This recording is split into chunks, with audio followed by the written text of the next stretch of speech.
Medyo slightly na-share ko na po ito kanina sa worship team nung nagpa-practice po kami and nung nagde-devotion po kami. Kasi po, last week, hindi na po ako nakatayo dito kasi nga po, kung pause po ako ngayon, mas pause po ako last week. So nakipagpalit po muna kay Joy. And then,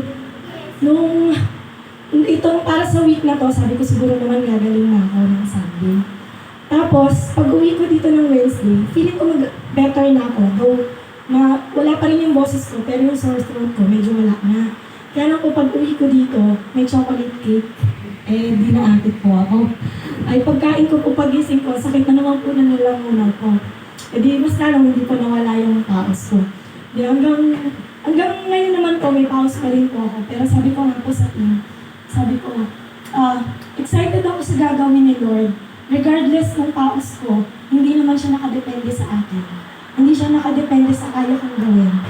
Kundi, siya lang, yung presensya niya lang naman yung kailangan natin.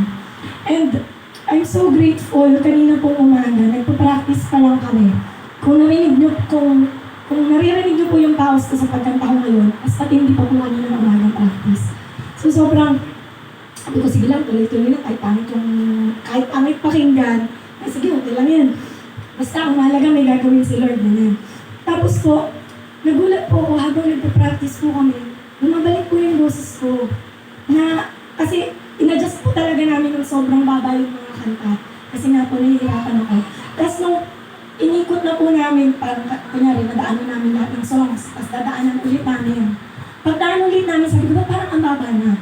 So ibig sabihin, nagbe-better po yung voice ko and sobrang naluha ako in a way na sobrang grateful ako kay Lord na parang kinlame ko pa lang na may gagawin siya. Right there and then, sa practice pa lang, na-experience ko na yung healing na ginawa niya sa akin. Hindi pa man fully balik yung boses ko, pero hindi po talaga ganito yung kanina. As in, promise ko.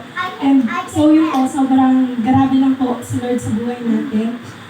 Sa buhay ko, personally, kahit gano'n kasimple, kahit gano'n kaliit, naniniwala po ako na si Lord po lagi. Ayan po.